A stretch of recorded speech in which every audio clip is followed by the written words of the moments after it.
اس آیت میں اللہ اپنے حبیب سے بات کر رہا ہے، وَلَسَوْفَ يُعْطِيكَ رَبُّكَ فَتَرْضَىٰ، بہت جلد تمہارا رب تمہیں اپنی ایک عطا کے ذریعے راضی کرے گا۔ عطا کے ذریعے، توجہ کر رہے ہیں آپ حضرات؟ بہت جلد تمہارا رب اپنی ایک عطا کے ذریعے تمہیں راضی کرے گا۔ یہ کون عبد ہے جسے اس کا معبود راضی کرنا چاہتا ہے؟ بھائی سارے بندے اللہ کو راضی کرنا چاہتے ہیں نا۔ ہم نماز کیوں پڑھتے ہیں؟ قربتاً اللہ۔ روزہ کیوں کر رکھتے ہیں؟ قربتاً اللہ۔ مجلس میں کیوں بیٹھے ہیں؟ قربتاً اللہ۔ ہم سب اللہ کو راضی کرنے کے لیے عبادتیں انجام دیتے ہیں۔ یہ کون عبد ہے کہ جسے اللہ راضی کر رہا ہے؟ اے میرے مصطفیٰ، میں تمہیں جلدی راضی کروں گا۔ اچھا کیا مسئلہ تھا جو نبی مکرم کو اللہ راضی کرے گا؟ سرکار 1,00,000 خود سمیت، اپنے آپ سمیت، سرکار 1,24,000 نبیوں کی محنتوں کو محفوظ دیکھنا چاہتے ہیں۔ حضرت آدم نے کتنی زحمتیں اٹھائیں، حضرت ابراہیم نے کتنی مشقتیں اٹھائیں، حضرت نوح نے کتنی مصیبتیں دیکھیں، حضرت ایوب کا صبر آپ نے سنا۔ تمام انبیاء کی محنتوں کو ایک جگہ کیجئے، وہ سب ایک جگہ، اور نبی فرماتے ہیں سارے نبیوں کی محنتیں ایک جگہ اور مجھ مصطفیٰ کی زحمتیں ایک طرف۔ ما اوذی نبی قط کما اوذیت، جتنا مجھے اذیتوں کا سامنا کرنا پڑا ہے اللہ کا پیغام پہنچانے میں، دین پہنچانے میں، انسانیت پہنچانے میں، اخلاقیات کو پہنچانے میں، گوشت کے لوتھڑوں کو انسان بنانے میں، یہ جو انسان ہے نا، یہ جو چلتا پھرتا ہمارے جیسے لوگ، ہم جیسے لوگ، ہم لوگ، ضروری نہیں ہے کہ ہر ایک جیسا انسان ہو، یا لفظوں کو کہوں کہ ہر انسان نظر آنے والا انسان ہو، یہ ضروری نہیں ہے۔ بہت سارے لوگ انسان نظر آتے ہیں مگر انسان نہیں ہوتے۔ آپ زمیندار لوگ بیٹھے ہوئے ہیں، کاشتکار لوگ بیٹھے ہوئے ہیں، جی فصلیں لگانے والے لوگ بیٹھے ہوئے ہیں۔ جب آپ کی فصل تیار ہو جاتی ہے تو آپ جانوروں سے بچانے کے لیے لکڑی پر قمیص چڑھا کر اسے کھیت میں گاڑ دیتے ہیں۔ وہ جانور سمجھتے ہیں کہ انسان کھڑا ہے۔ ایسے ہی عزیزوں کچھ ہمارے معاشرے میں بھی لوگ ہیں جو بازاروں میں چلتے پھرتے تو ہماری طرح ہیں، وہ انسان نما ہے، انسان نہیں ہے۔ میرے مولا علی کا بڑا حسین جملہ ہے، مولا فرماتے ہیں میتیں دو طرح کی ہوتی ہیں، جنازے میتیں دو طرح کے ہوتے ہیں، کچھ لیٹے ہوئے جنازے ہوتے ہیں، کچھ چلتے پھرتے جنازے۔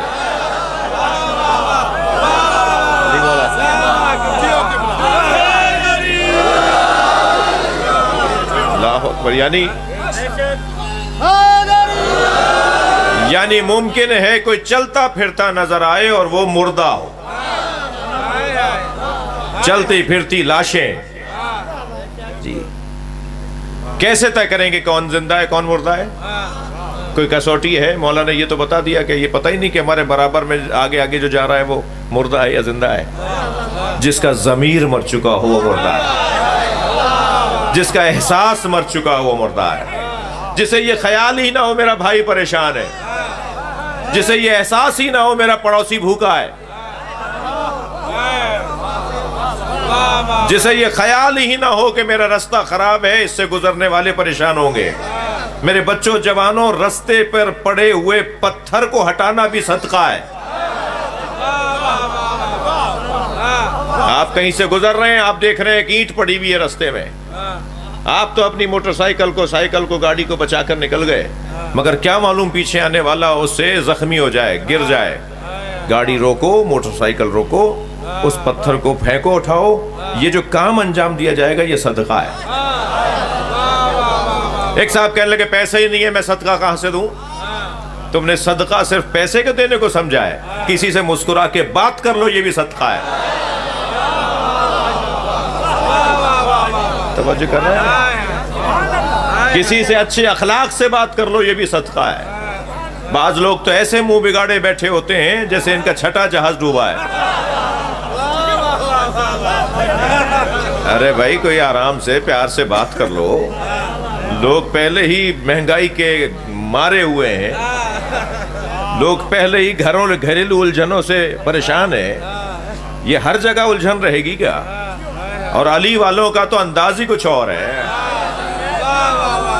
اس پریشان ماحول میں توجہ چاہوں گا، آپ سے کچھ کہنا جا رہا ہوں، اس پریشان ماحول میں اگر کوئی نکال سکتا ہے نا ماحول کو پریشانی سے، تو وہ مشکل کشا کے چاہنے والے ہیں۔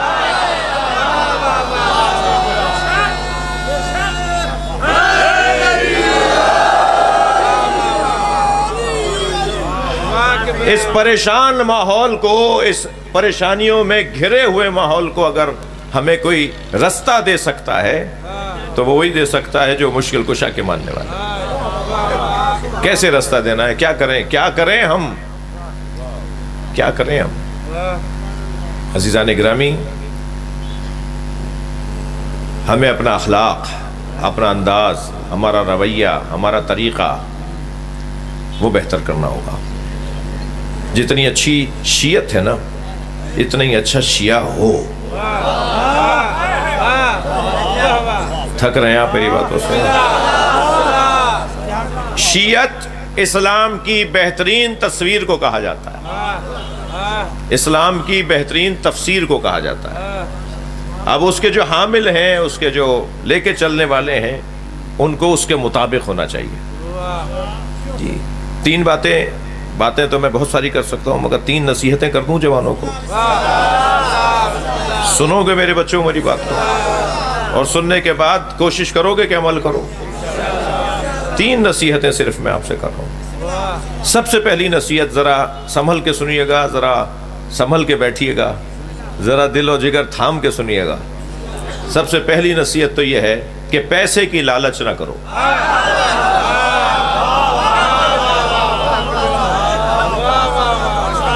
بعض چہرے میں دیکھ رہا ہوں کہ وہ کہہ رہے ہیں کہ کیا ہو گیا ہے، ہم تو مولانا کو سننے آئے تھے، یہ تو ہمیں پریشان کر رہے ہیں۔ علی مولا،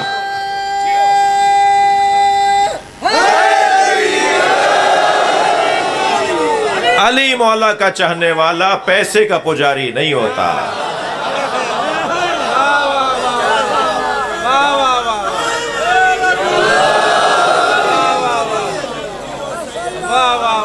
پیسے کو اگنور کر کے دکھاؤ، پیسے کو اگنور کر کے دکھاؤ۔ حرام پیسے کو اگنور کرنے کی بات نہیں کر رہا، اسے تو ویسے ہی لات مارنی ہے۔ بھائی کا مال، بہن کا مال، رشوت کے پیسے، جی کوئی عدالت میں کام کرتا ہے، تمہاری فائل اوپر لے آؤں گا، ذرا 5,000 روپے دے دو۔ اب اس بیچارے کو 5,000 روپے دے رہا ہے وہ مجبور میں، تاکہ اس کی فائل اوپر آ جائے۔ اب یہ 5,000 روپے کی تم اپنے بچے کو گھر میں فیڈر بھر کے دودھ پلاؤ گے، بچے کو حرام پلا رہے ہو۔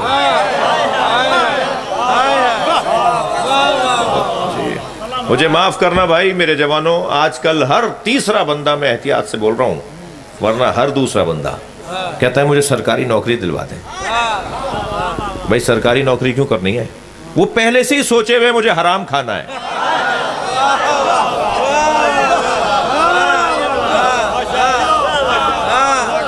سرکاری نوکری کیوں بھائی؟ کاروبار کیوں نہیں کرتے؟ پرائیویٹ نوکری کیوں نہیں کرتے؟ اور ویسے بھی علی والا تو نوکری کے لیے پیدا ہی نہیں ہوا، یا افسر بنو یا کاروبار کرو، یا 21ویں گریڈ کے لگو افسر، 17ویں گریڈ سے شروع ہو اور 22ویں گریڈ پہ جا کے تمہاری نوکری مکمل ہو، یا تو افسر بنو۔ افسر نہیں بن سکتے ہو تو پھر نوکری کے لیے ہم پیدا نہیں ہوئے، سرداری کے لیے پیدا ہوئے۔ تھوڑی گردن ہلا دو بھائی، ہم سرداری کے لیے پیدا ہوئے ہیں، ہم نوکری کے لیے پیدا نہیں ہوئے۔ یا تو سرداری کریں اپنے آفس میں، اپنے ڈپارٹمنٹ کے ہیڈ بن کر بیٹھیں، اور یا پھر کاروبار کریں۔ 50,000 روپے سے کاروبار شروع کر سکتا ہے بندہ، اور مولا علی کی سیدہ کی مجلس میں بیٹھ کر نیت تو کرو، اگر 1 سال میں تم خمس نکالنے والے نہ بن جاؤ تو میری ضمانت، یعنی اپنا خرچہ نکال کر بچیں گے تب خمس دو گے۔ نیت تو کریں۔ میں ان بچوں جوانوں سے خاص طور پہ کہہ رہا ہوں جو جوان بیٹھے ہوئے نا، اپنے ابا کو تنگ نہیں کرو، علاقے کے کسی معتبر کو تنگ نہیں کرو. کیوں جا رہے ہو بار بار بھیک مانگنے نوکری کی؟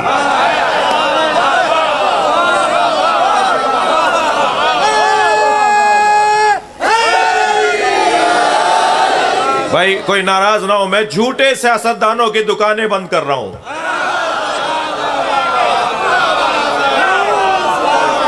جو سچا سیاستدان ہوتا ہے نا، وہ لالچ دے کے ووٹ نہیں مانگتا، بلکہ وہ اتنا خدمت گزار ہوتا ہے معاشرے کا کہ معاشرہ کہتا ہے اسی کا تو حق ہے کہ اسے ہم ووٹ ڈالیں. میں اتنی نوکریاں دے دوں گا، میں یہ کر دوں گا، میں وہ کر دوں گا، اور پھر بعد میں اس کو وہ مل جائے تو غنیمت ہے. حلف اٹھا لیا ہے، اب تو اسمبلی میں چلے گئے ہیں، اب تو یہ ملیں گے ہی نہیں. تو پہلی بات آپ نے مجھ سے لے لی آپ نے کہ کاروبار کرو، کاروبار کی طرف جاؤ. میں خود بھی سندھی ہوں، سندھین سا مکھے پیار بھی گھڑو آ. ہن جے کرے تے سندھین جی تہذیب میں مولائیت مولا علی جی محبت آ. علی وارو جے کو ہوندو آ وہ نوکر نہ ہوندو آ، سردار ہوندو آ. صلوات پڑھ لیں محمد و آل محمد.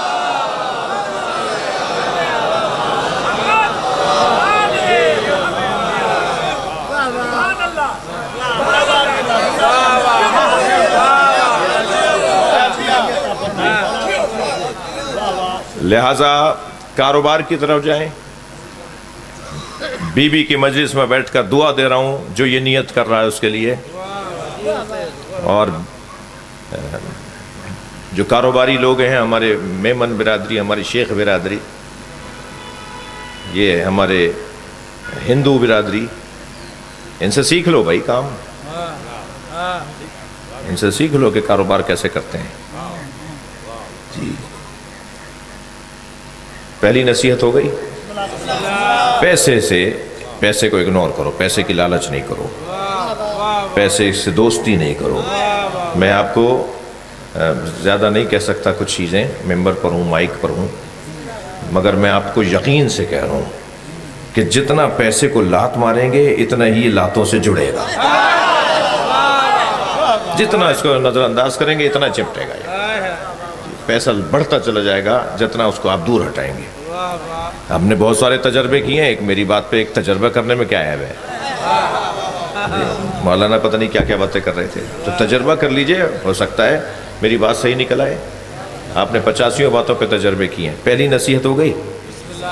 دوسری نصیحت آپ سے کرنے جا رہا ہوں، دوسری نصیحت کرنے جا رہا ہوں، ذرا سنبھل کے سنیے گا، ہے یہ کام بھی مشکل. اور دوسری نصیحت یہ ہے کہ کسی پیسے والے، کسی حیثیت والے، کسی کرسی والے، کسی بڑے زمیندار سے اس بنیاد پہ نہ دبنا کہ وہ پیسے والا ہے.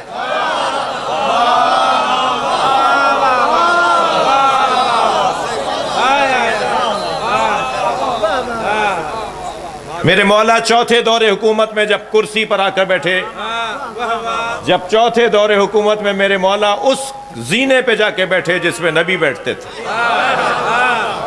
4 زینے تھے نا، سرکار سب سے اوپر بیٹھتے تھے. ہر خلیفہ نے ایک ایک زینہ چھوڑ کر اپنے آپ کو اپنے حکومت کا دور گزارا. جی ایک زینہ چھوڑ کے حضرت ابوبکر بیٹھے، پھر ایک زینہ چھوڑ کے حضرت عمر بیٹھے، پھر ایک زینہ چھوڑ کے حضرت عثمان بیٹھے. اب مولا علی جب چوتھی دفعہ پر آئے تو سب سے نیچے بیٹھتے نا، مگر مولا نے سارے زینوں پہ قدم رکھا اور نبی کی جگہ جا گئے. جی جہاں نبی بیٹھتے تھے وہاں بیٹھ گئے. تو مجمع تھا، ایک بڑا مجمع تھا جو مولا کا پہلا خطاب سننے آیا تھا. خلافت قبول کرنے کے بعد مولا علی امت سے خطاب کر رہے ہیں. بہت بڑا مجمع تھا. اس خطاب کو حضرت نے ابھی شروع کرنا چاہا کہ لوگوں نے، حضرت تو بیٹھے نا، جا کے حضرت نے بیٹھ کر جب مجمع کو دیکھا تو لوگ آپس میں باتیں کر رہے تھے. تو برابر میں، ممبر کے برابر میں حضرت عمار یاسر رضی اللہ تعالیٰ رضوان اللہ تعالیٰ علیہ تشریف فرما تھے. تو مولا علی نے عمار کو، مولا کے سیکٹری بھی تھے، مولا کے منشی تھے، مولا کے دفتری امور سنبھالتے تھے حضرت عمار یاسر. تو حضرت عمار یاسر کی طرف دیکھ کر فرمایا کہ عمار یہ کیا باتیں کر رہے ہیں؟ تو حضرت نے فرمایا مولا یہ کہہ رہے ہیں آپ وہاں بیٹھ گئے جہاں نبی بیٹھتے تھے. تو میرے مولا نے خطبہ دینے سے پہلے ممبر پہ ہاتھ مار کر فرمایا ما ھذہ الآباد انا راکب کتف النبی، یہ لکڑیوں کا ڈھیر کیا ہے، میں نبی کے دوشت پر بھی بیٹھا ہوں۔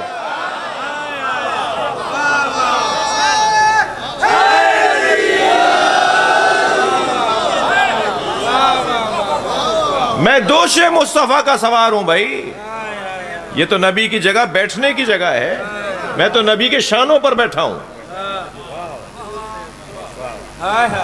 توجہ کر لیا آپ نے؟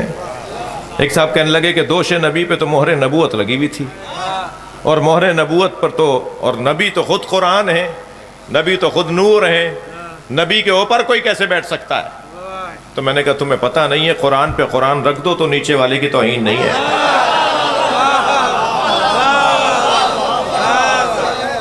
جی نور پہ نور ہے، نور علی نور ہے۔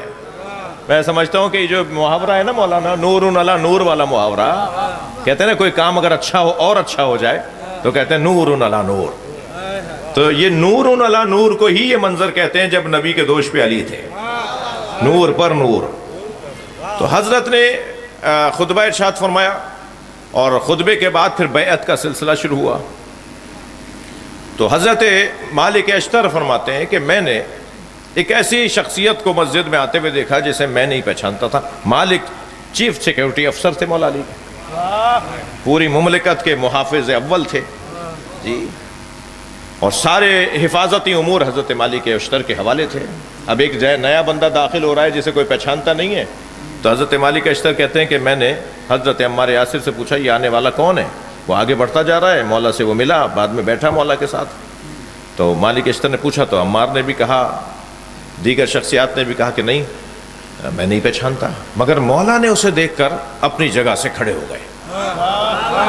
مولا علی اپنی جگہ سے کھڑے ہوئے، 2 قدم آگے بڑھے، ان سے مصافحہ کیا، معانقہ کیا، اور اپنے ساتھ لا کے بٹھایا۔ کچھ دیر وہ بیٹھے رہے، بات کر کے چلے گئے۔ اچھا کچھ ان کے پیچھے پیچھے بھی گئے تو اچانک وہ گلیوں میں غائب ہو گئے۔ تو اب جلسہ تو چل رہا تھا، میٹنگ چل رہی تھی، ملاقاتوں کا سلسلہ تھا، تو اب سب انتظار میں تھے کہ کب موقع ملے اور پوچھیں مولا سے کہ مولا یہ کون تھا۔ تو ایسا ہی ہوا، جب مولا کو ان کو موقع ملا تو انہوں نے مولا سے سوال کیا، مولا یہ آنے والا اتنا احترام آپ نے دیا، یہ کون تھا؟ حضرت نے فرمایا تم نہیں پہچانے؟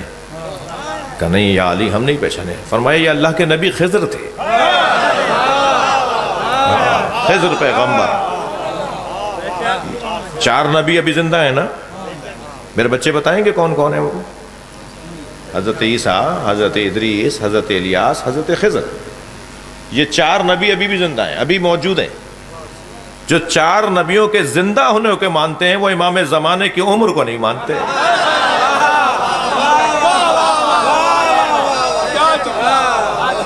بھائی اللہ کے نبی ہزاروں سال سے زندہ ہیں، پھر یہ کیسے بولتے ہو؟ یہ کیسے ہو سکتا ہے کوئی 1000 سال سے زندہ ہو؟ ہزاروں سال سے اللہ کے 4 نبی زندہ ہیں، اور شاید ان 4 نبیوں کو اللہ نے زندہ ہی اس لیے رکھا ہے تاکہ مہدی کے زندہ ہونے کو سمجھ لیا جائے۔ حضرت نے فرمایا تم نے نہیں دیکھا؟ تم نے نہیں؟ ہاں مولا ہم نہیں پہچانے۔ کہا یہ اللہ کے نبی خضر ہیں۔ اب طالب علم ہو تو ایسے، حضرت مالک اشتر نے کہا یا علی گفتگو کیا ہوئی؟ یہ طالب علمانہ انداز ہے، اگر چاہتا ہے نا کوئی اپنے مولا سے، اپنے استاد سے کوئی چیز حاصل کرے تو پھر وہ پوچھتا ہے۔ حضرت مالک اشتر نے پوچھا یا علی گفتگو کیا ہوئی؟ اب جو گفتگو ہوئی ہے وہ میرا دوسرا پوائنٹ تھا کہ کسی سے پیسے کی بنیاد پر، کسی سے دولت کی بنیاد پر، کسی سے زمین جائیداد کی بنیاد پہ دبنا نہیں۔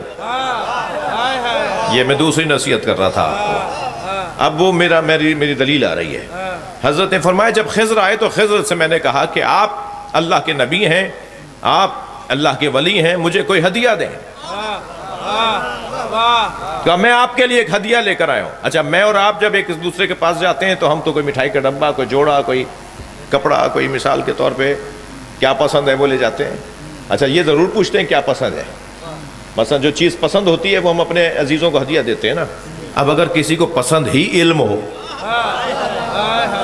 اب اگر کسی کو پسند ہی حکمت ہو تو پھر اس کے پاس لانے والا علم کی بات لے کر آئے گا۔ بھائی فلاں مولانا کے پاس جا رہے ہیں تو فلاں کتاب کا سیٹ لے جاتے ہیں، فلاں تفسیر کا سیٹ لے جاتے ہیں، فلاں حدیث کی کتاب ہے وہ گفٹ میں دیں گے۔ ایسا ہی ہے، ہر ایک کی پسند کے مطابق۔ اب خضر جانتے ہیں کہ علی کو پسند کیا ہے، تو پھر فرماتے ہیں کہ میں آپ کے لیے ہدیہ لے کر آیا ہوں۔ ہدیہ کیا دیا خضر نے؟ کہا میں ایک حکیمانہ جملہ آپ کو ہدیہ کر رہا ہوں۔ جی ہم بھی مجلس پڑھتے ہوئے آپ لوگوں سے کہتے ہیں نا کہ جملہ ہدیہ کر رہا ہوں، ایک فقرہ ہدیہ کر رہا ہوں، تو حضرت خضر نے فرمایا میں آپ کو ایک جملہ ہدیہ کر رہا ہوں، اور جملہ کیا ہے؟ ما احسنو تواضع الاغنیاء علی الفقراء خشیۃ باللہ۔ یہ حضرت خضر نے جملہ ہدیہ کیا، کیا اچھا ہو، حضرت خضر فرما رہے ہیں ما احسن تواضع الاغنیاء علی الفقراء خشیۃ باللہ، کیا اچھا ہو کہ پیسے والے لوگ، صاحبان ثروت لوگ، مالدار زمیندار لوگ فقیروں کے سامنے جب آئیں اور فقیروں سے جب ملیں تو تکبر نہ کریں۔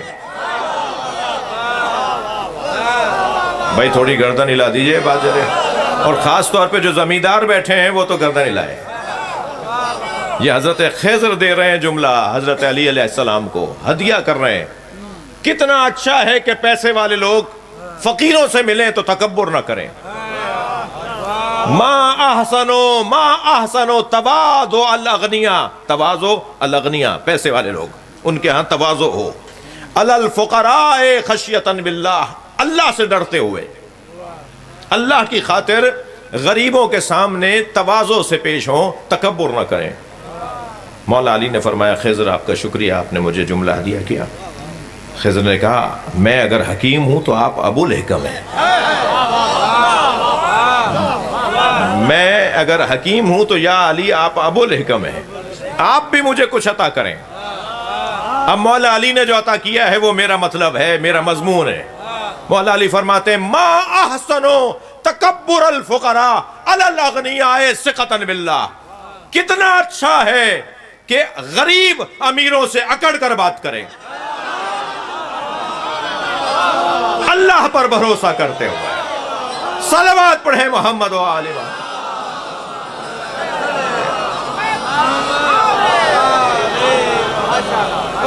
تھک گئے آپ میری باتوں سے؟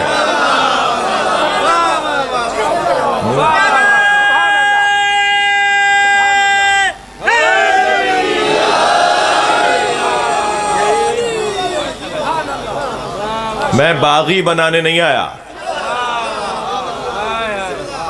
میں حق دلوانے کی بات کر رہا ہوں۔ بے ادبی بدتمیزی سکھانا ممبر کا کام نہیں ہے۔ سب کا احترام ہونا چاہیے، اتفاق سے جو سامنے تھا وہ پیسے والا تھا، ہم نے اس بنیاد پہ احترام نہیں کیا کہ پیسے والا تھا، ہم نے اس بنیاد پر احترام کیا کہ اس کے دل میں علی بستے ہیں، اس کے ذہن کا حاکم مولا علی ہے۔ اب یہ پیسے والا بھی تھا، یہ ضمناً بات ہے، ہم نے اس وجہ سے احترام نہیں کیا۔ یہ سوچ ہو، یہ خیال ہو۔ تیسری نصیحت بھی کروں؟ بسم اللہ ذرا سوچ کے بولیے، اب ایک پریشانی والی ہے، تیسری نصیحت پریشانی والی ہے۔ یہ دونوں چیزیں آسان ہو جائیں گی، تسلی دیجئے، یہ دونوں چیزیں آسان ہو جائیں گی جو پہلے آپ کو بتائیں، پیسے کو اگنور کرنا اور پیسے کی بنیاد پر کسی کا احترام نہ کرنا، یہ دونوں چیزیں آسان ہو جائیں گی اگر تیسری چیز پر عمل ہو جائے۔ اور وہ کیا چیز ہے؟ توجہ چاہوں گا۔ میری بی بی زہرا فرماتی ہیں، سیدہ فرماتے ہیں،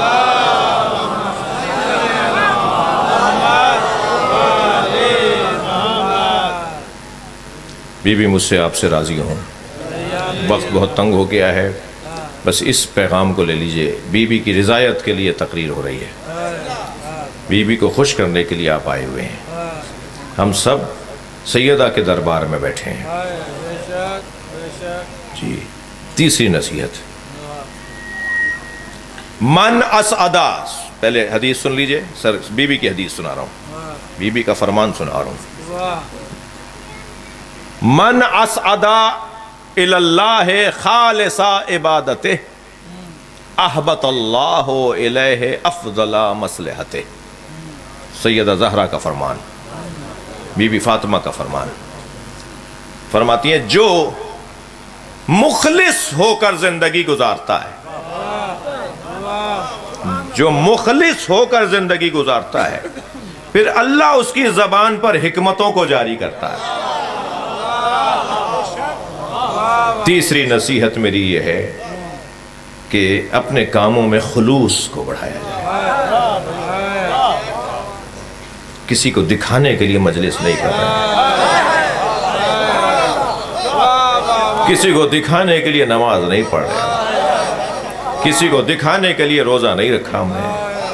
یہ ماتم میں اچھل اچھل کے اس لیے نہیں کر رہا ہوں کہ کوئی دیکھ لے،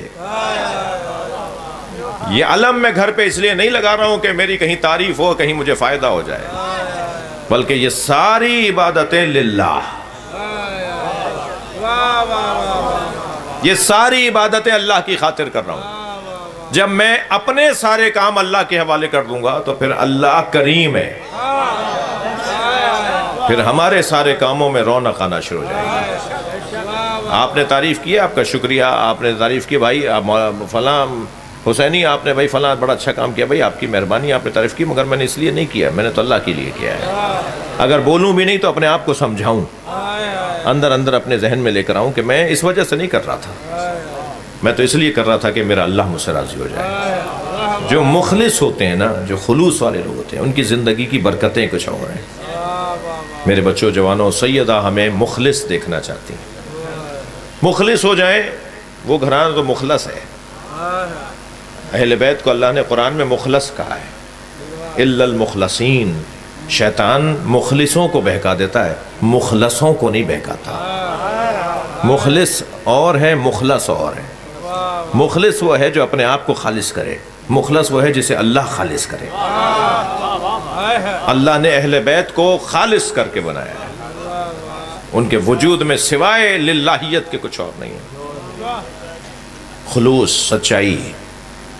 بڑی بیماریاں ہیں جو ریاکاری کی بیماریاں منڈلاتی رہتی ہیں، دکھاوا، بناوٹ، شوشہ، یہ خطرناک بیماریاں ہیں جو منڈلا رہی ہیں، اور یہ عبادتوں میں بھی آ گئی ہیں، یہ عبادتوں میں بھی آ گئی ہیں۔ بعض اوقات میں مجلس کر کے اس سے کوئی فائدہ لینا چاہتا ہوں تو پھر وہ مجلس خلوص کی بنیاد پر نہیں ہوئی، اور اگر میں مجلس صرف اس لیے کر رہا ہوں کہ میرا مولا راضی ہو جائے تو وہ خلوص کی بنیاد پر ہے۔ میرا کوئی اور مطلب نہیں ہے اس عبادت سے، اس مجلس سے، اس ماتم سے، اس عزاداری سے، سوائے یہ کہ میرا مولا مجھ سے راضی ہو جائے۔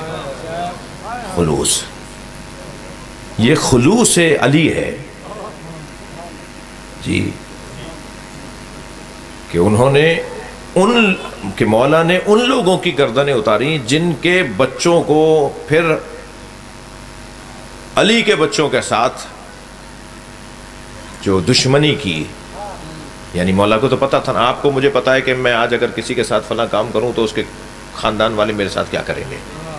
جب مولا علی یزید کے دادا کے بھائی کو جی، جب مولا علی یزید کے دادا کے سالے کو مار رہے تھے جنگ بدر میں، مولا علی نے بنی امیہ کے سرداروں کو مارا نا، تو کیا علی مولا کو نہیں تھا احساس کہ ان کے بچے میرے بچوں کو ماریں گے؟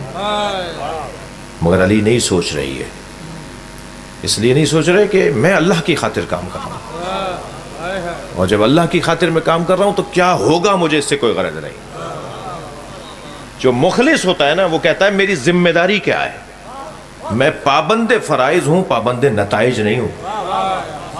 میرا فریضہ یہ بنتا ہے کہ مجھے یہ کرنا ہے، نتیجہ کچھ نکلتا ہو۔ جب یزید کے سامنے امام حسین کا سر آیا، جب یزید کے سامنے امام حسین کا سر آیا تو اس نے یہی تو کہا تھا، کہاں ہیں میرے بدر کے بزرگ جنہیں اس کے باپا نے مارا تھا، وہ آ کر دیکھیں میں نے علی کا بدلہ علی کے بچوں سے لے لیا۔ یہ ہوا ہے، مگر مولا کو تو اس کی کوئی فکر نہیں تھی نا کہ میرے بچوں کے ساتھ کیا ہوگا۔ مگر میرا ایک دل کہتا ہے کہ اگر کسی سے بدلہ بھی لیا جائے تو اس کے بیٹوں سے لیا جاتا ہے، اس کی بیٹیوں کو نہیں مارا جاتا۔ یہ کتنے کم ظرف تھے، اجرکم اللہ، اجرکم اللہ، یہ کتنے کم ظرف تھے کہ انہوں نے علی کی بیٹیوں سے بدلہ لیا، بی بی زینب پہ ہاتھ اٹھایا۔ اور میں ایک اور جملہ بھی کہہ دوں، یہ کتنے کمزور تھے کہ انہوں نے حسین کی 4 سالہ بچی کو بھی مارا، ورنہ معمولاً کہتے ہیں ہمارا جھگڑا بڑوں سے ہے، بچوں سے ہمارا جھگڑا نہیں ہے، مگر اس گھرانے نے، بنی امیہ نے، یزید نے، اس کے خاندان نے، حد ہے کہ علی اصغر کے گلے پہ تیر مار دیا۔ اجرکم اللہ۔ آپ آمادہ ہو گئے رونے کے لیے، غروب آفتاب کا وقت بھی قریب ہے، مجلس میں ایک تعداد اہل سنت کی بھی بیٹھی ہوئی ہے، مجھے ان کے نماز کا بھی خیال کرنا ہے، 8 منٹ پہلے ہوگی ان کی نماز، شیعہ 8 منٹ بعد پڑھیں گے نماز، تو مجھے نماز کا بھی خیال کرنا ہے۔ چلیے میرے ساتھ، بس مختصر 2-4 جملے سن لیجئے، مگر انتہائی خلوص کے ساتھ پڑھ رہا ہوں، آپ سے بھی توقع ہے کہ توجہ سے سنیں گے۔ چلیے میرے ساتھ مدینہ چلیے، میں اپنے مجمع سے آپ سے بات کر رہا ہوں، چلیے میرے ساتھ مدینہ چلیے، ایک گھر سے دھواں اٹھ رہا ہے۔ اجرکم اللہ، اجرکم اللہ، حق ہے بلند آواز سے رو رہا، خاص طور پہ جب اس گھرانے کے مصائب سنا کریں۔ امام رضا فرماتے ہیں ایسے رویا کرو جیسے جوان بیٹے کی میت پہ مار ہوتی ہے، بلند آواز سے رونے کا حکم ہے۔ چلیے چلیے مدینہ چلتے ہیں، ایک گھر سے دھواں اٹھ رہا ہے، مگر عزادارو وہ دھواں چولہے کے جلنے کا نہیں ہے، وہ دھواں دروازے کے جلنے کا ہے۔ دروازہ بھی معمولی دروازہ نہیں ہے، دروازہ وہ دروازہ ہے جس پہ نبی کھڑے ہو کے سلام کرتے تھے، السلام علیکم یا اہل بیت النبوہ، اے اہل بیت نبوت تم پر سلام۔ یہ دروازہ وہ دروازہ ہے جس پہ جبریل کھڑے ہو کے اجازت مانگتے تھے، یہ دروازہ وہ دروازہ ہے جس پہ ملک الموت اندر نہیں آتے تھے جب تک جناب زہرا اجازت نہ دے دیں، یہ دروازہ وہ دروازہ ہے جس دروازے کے لیے سورہ نور کے اندر آیت آئی ہے، فی بیوت اذن اللہ ان ترفع ویذکر فیہا اسمہ ویسبح لہ فیہا بالغدو والآصال۔ ایک گھر ایسا ہے، کچھ گھر ایسے ہیں جن گھروں میں اللہ کا ذکر ہوتا ہے، ان گھروں کی تعظیم کرو۔ تو صحابہ کرام نے پوچھا یا رسول اللہ وہ کس کے گھر ہیں؟ حضرت نے فرمایا وہ انبیاء کے گھر ہیں۔ پھر ایک اور شخصیت کی آواز آئی، ایک اور صحابی کی آواز آئی، یا رسول اللہ علی اور بطول کا گھر ان گھروں میں سے ہے جن کی تعظیم کا اللہ حکم دے رہا ہے۔ نبی نے بے ساختہ فرمایا نعم من افاضلہا، علی و بطول کا گھر نبیوں کے گھروں سے افضل ہے۔ جس کا گھر افضل ہے یہ قرآن میں آیا ہو، جس گھر کی افضلیت کا عنوان اور اعلان قرآن میں آیا ہو، اس گھر کے دروازے کو آگ لگا دی۔ سنیں گے کیا ہوا؟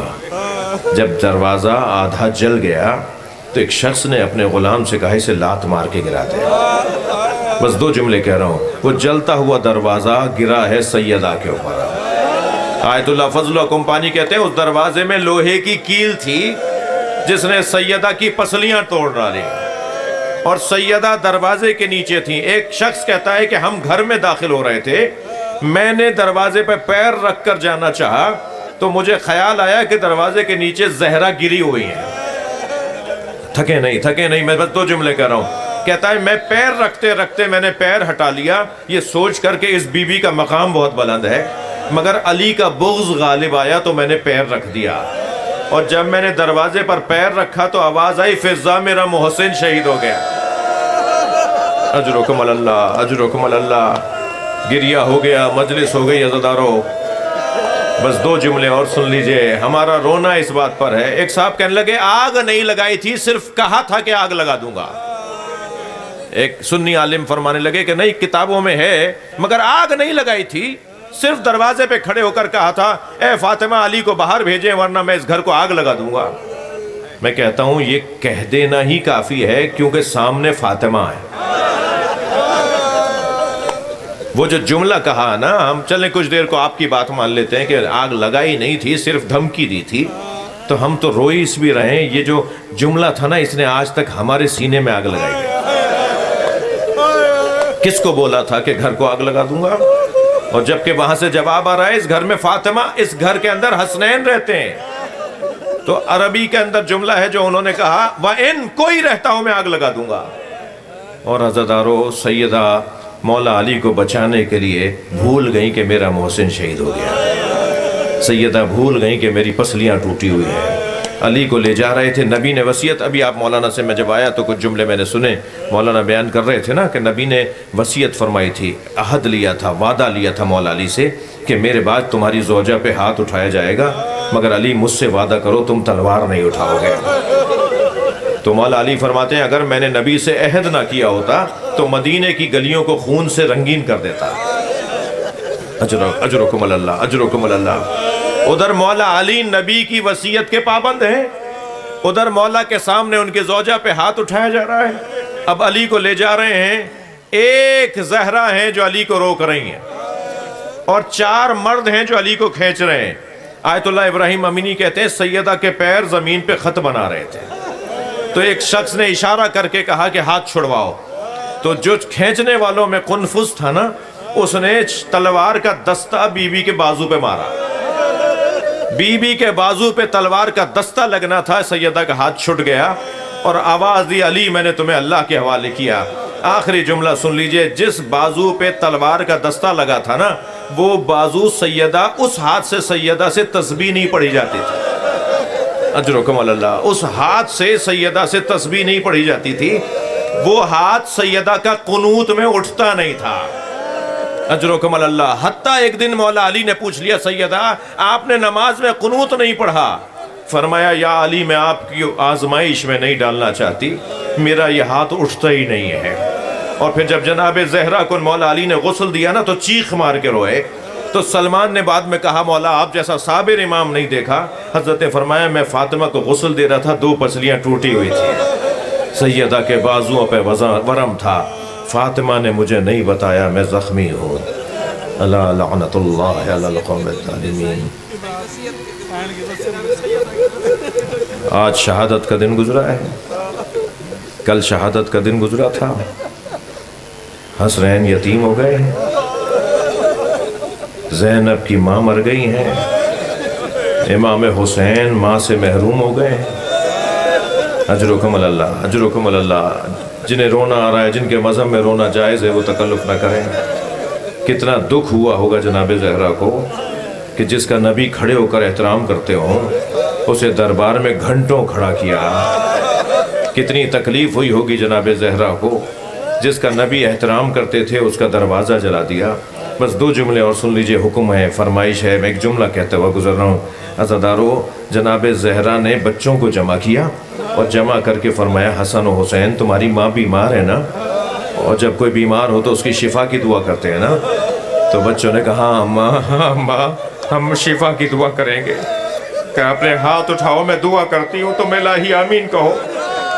ننھے بچے، جناب زینب کی عمر تو 4 سال کی ہے، امام حسین 5 سال کے ہیں، امام حسن 6 سال کے ہیں۔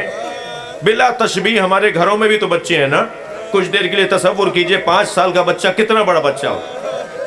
4 سال کی تو بچی ماں باپ کی گود سے نہیں اتر رہی ہوتی، 6 سال کا بچہ کتنا بڑا بچہ ہوتا ہے، جب باہر لے کے چلتے ہیں تو اس کا ہاتھ پکڑ کے چلتے ہیں۔ چھوٹے بچے ہیں جناب زہرا کے، ننھے ہاتھ اٹھا کر بی بی کہہ رہی ہیں دعا کرو، میں دعا کرتی ہوں میں تم الہی آمین کہنا۔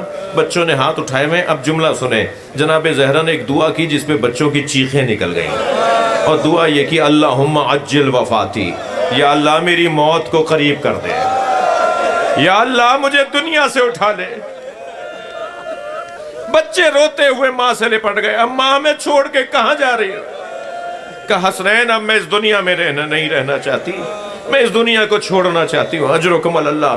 مجلس ہو گئی عزادارو، میری بیوی نے ایک کو اپنے حجرے میں بلایا، علی میرے حسن کا یہ مزاج ہے، میرے حسین کا یہ مزاج ہے، پھر امام حسن کو بلایا، پھر امام حسین کو بلایا، ہر ایک سے علیحدہ وصیتیں فرمائیں، اور آخر میں بلایا جناب زینب کو، اپنی 4 سالہ بچی کو اپنے حجرے میں بلایا، فرمایا زینب یہ سامنے صندوقچہ رکھا ہے اٹھا کے لاؤ۔ جناب زینب صندوقچہ اٹھا کے لائیں، کہا بیٹا کھولو اس میں کیا ہے۔ اب جب کھولا تو اس میں کفن رکھے ہوئے تھے۔ کہا فاطمہ اے زینب، اے میری بچی زینب، یہ جنت کے 5 کفن ہیں جو جبریل لائے تھے، جنت کے پنجتن کے 5 کفن ہیں جو جنت سے اللہ نے جبریل کے ذریعے بھیجے تھے۔ یہ 5 کفنوں میں ایک کفن تمہارے نانا کو، میرے بابا کو تمہارے بابا نے دے دیا ہے، اب یہ 4 کفن رکھے ہوئے ہیں، ایک ایک مجھے دکھاؤ تو میں بتاؤں کون سا کس کا ہے۔ پہلے تو میں ہاتھ جوڑ کے جناب زہرا سے کہوں گا بی بی یہ کام تو گھر کی بڑی عورتوں کو دیا جاتا ہے۔ عجب نہیں جناب زہرا کی آواز آئے میری زینب کا بڑا حوصلہ ہے، یہ اپنے بھائی کے جگر کے ٹکڑے دیکھے گی، یہ 70 قدم کے فاصلے سے بھائی کو ذبح ہوتے دیکھے گی، یہ کوفہ و شام کے بازاروں سے خطبے دیتے ہوئے گزرے گی۔ میری زینب کو اللہ نے بڑی ہمت دی ہے۔ فرمایا زینب بتاؤ میں تمہیں بتاؤں کون کون سا کس کا کفن ہے۔ ایک کفن دیکھ کر فرمایا زینب یہ کفن جو ہے نا اسے غور سے دیکھو، ابھی انہی دنوں میں، انہی چند دنوں میں تمہارے بابا گھر میں آ کے تم سے کہیں گے بیٹا زینب اماں زہرا کا کفن لا دو، تو یہ میرا کفن ہے اپنے بابا کو دے دینا۔ پھر دوسرا کفن دیکھ کے فرمایا کچھ مدت کے بعد تمہارا بھائی حسن گھر میں آئے گا اور تم سے کہے گا بہن زینب بابا علی کا کفن لا دو، تو یہ جنت سے علی کا کفن آیا ہے۔ پھر کچھ مدت کے بعد تمہارا بھائی حسین گھر میں آئے گا اور تم سے کہے گا بہن زینب بھائی حسن کا کفن دے دو، تو یہ میرے بچے حسن کا کفن ہے۔ اب آخری کفن رہ گیا تھا، جناب زہرا نے رونا شروع فرمایا، روتے روتے فرمایا یہ بھی حسن کا کفن ہے، میرے حسن کو 2 کفن دیے جائیں گے۔ جناب زینب کمسن تھی نا تو فوراً فرمایا اماں بھائی حسین کا کون سا ہے؟ تو جناب زہرا کی آنکھوں میں آنسو آئے، فرمایا میرے حسین کے لیے جنت سے کفن نہیں آیا، میرا بچہ بغیر کفن کے دفنایا جائے۔